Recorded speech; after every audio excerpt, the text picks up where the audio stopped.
Nobel. Comme on voit sur la mer ténébreuse des feux, bienfaisant l'égal des astres dans les cieux, montrer sur la route à la barque incertaine, il est sur l'océan des âges des titans qui, semant derrière eux des rayons éclatants, guident incessamment la grande flotte humaine. Ces titans lumineux qui tiennent dans leurs mains la flamme inextinguible indiquant le chemin aux enfants de Japhet courbés par la tempête, ces guides inspirés, ces divins éclaireurs qui dissipent la brume épaisse des erreurs, ce sont les inventeurs, les savants, les poètes. Ils versent, en marchant, de sublimes lueurs, dans la nuit des cerveaux et dans la nuit des cœurs. Et si tous ces brillants et fiers vainqueurs de l'ombre s'engouffraient dans le morne abîme des tombeaux, la pauvre humanité, sans phare, sans flambeau, disparaîtrait soudain comme un vaisseau qui sombre. Brûlés d'enthousiasme, altérés de savoir, ils peuvent tout oser, ils savent tout prévoir. L'espoir remplit leur âme et gonfle leurs narines. La soif de l'idéal est toujours leur tourment. Ils prêchent la concorde sainte constamment, le cœur de leur pays battre dans leur poitrine. De temps en temps surgit un nouveau phare humain. Herschel part, Arago rayonnera demain.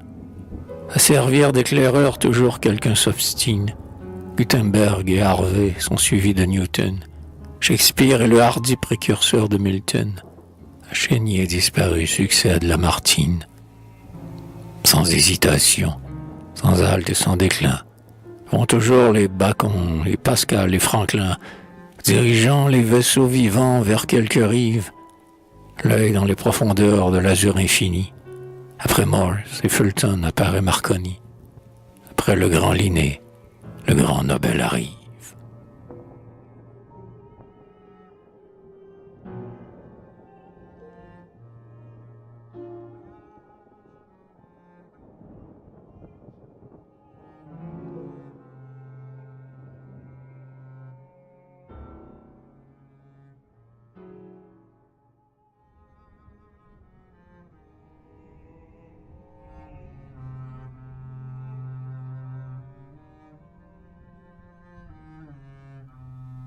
Le grand Nobel arrive.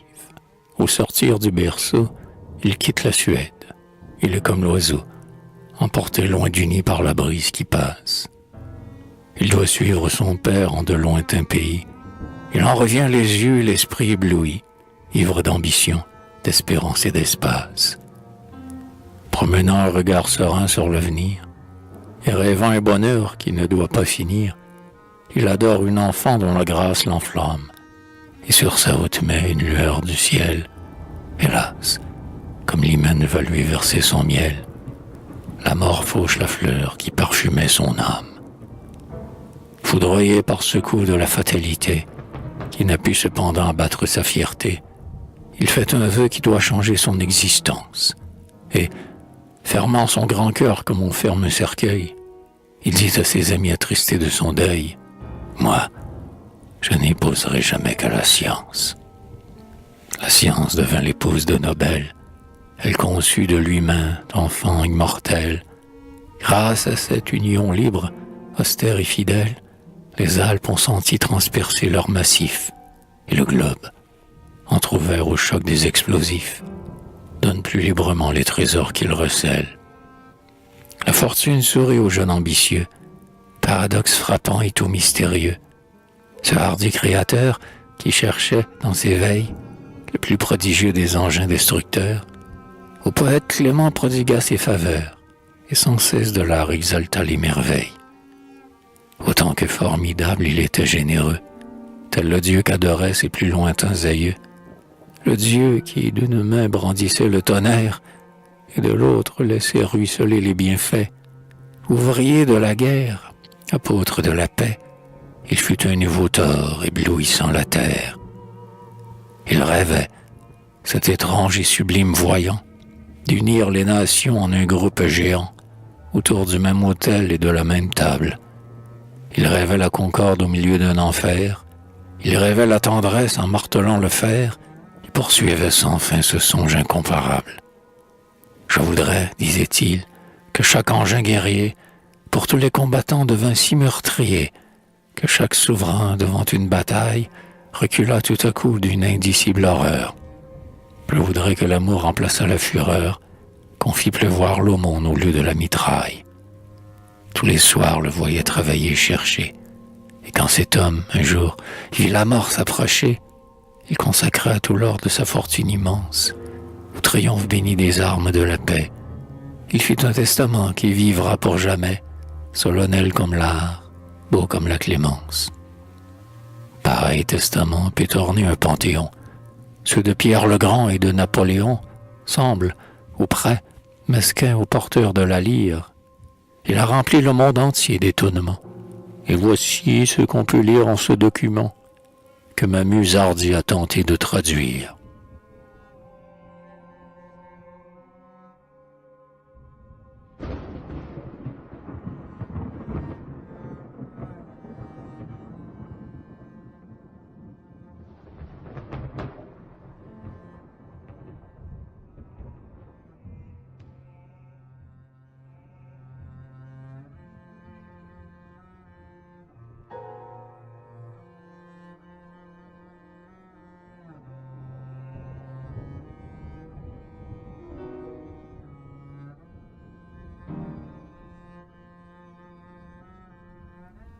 Poète, accordez vos luttes harmonieux et dites les splendeurs de la terre et des cieux.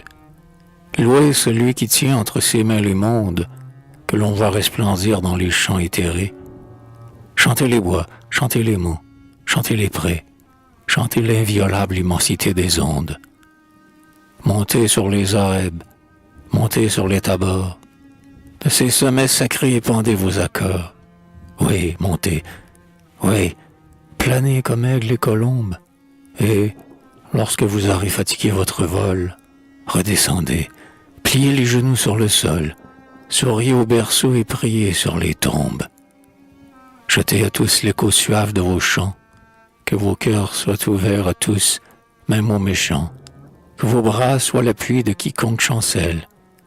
Aux frères désunis, aux étrangers jaloux, ne cessez de crier « Aimez-vous, aimez-vous ». Aux nations prêchez la paix universelle. Et vous, savants, chercheurs, altérés d'infini, sur le creuset fumant où le livre jaunit, sur l'outil qui flamboie ou l'arme qui fulmine, sur quelque noir fossile ou quelque blanc corail, sur le bois ou l'acier, sur la pierre ou l'émail, penchez vos fronts brûlants que l'idée illumine. À la clarté du jour ou lueur de la nuit, dans la foudre qui brille et la vapeur qui fuit, dans tous les éléments et dans chaque domaine, cherchez tout ce qui doit rendre heureux et meilleur, tout ce qui peut chasser la haine et la douleur, tout ce qui peut aider l'ascension humaine. Emprisonnez les vents et bridez les éclairs, laissez-vous emporter par le vaisseau des airs, qui vole au but lointain comme la flèche au cible. Abolissez l'exil, supprimez les bourreaux, chassez tous les tyrans, chassez tous les fléaux, rendez la faim, la rage et la guerre impossibles. Poètes et savants, travaillez de concert, allumez des soleils dans l'ombre du désert, attirez les bonheurs, éloignez les désastres, ne cessez de redire « Espérez, espérez », et vous sentirez tous sur vos fronts inspirés la bénédiction des hommes et des astres.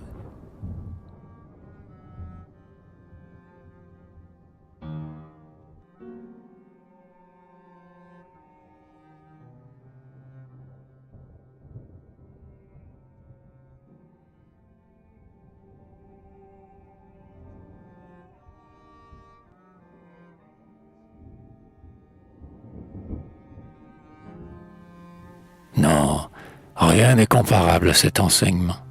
C'est une illusion et c'est un monument. Et si l'humanité, dans son étroite sphère, voit se réaliser ce qu'a rêvé Nobel, l'Éden se rouvrira tout à coup et le ciel, dans un baiser sans fin, embrassera la terre. Jamais penseur n'a fait songe plus ravissant. Et dans ce siècle étrange, où le flot grandissant du froid positivisme envahit chaque cime, où l'esprit est noyé par une mer d'airain, Nobel nous apparaît comme un monstre souverain qui dresse son sommet neigeux sur un abîme. Il a la majesté de l'antique hélicon. Et comme un maire aveugle, en chantant les lions, a fait du petit coin de terre des Hellènes un pays qui nous jette un éblouissement, que l'immortel inventeur mit par son testament la Suède au-dessus des plus vastes domaines. Oui, depuis que Nobel a légué ses trésors, depuis qu'il est couché dans le séjour des morts, la terre d'Olaüs domine chaque empire, est ceinte d'un fleuron d'ineffables lauriers, oppose aux grands soldats des grands peuples guerriers l'invincible armement du cœur et du sourire.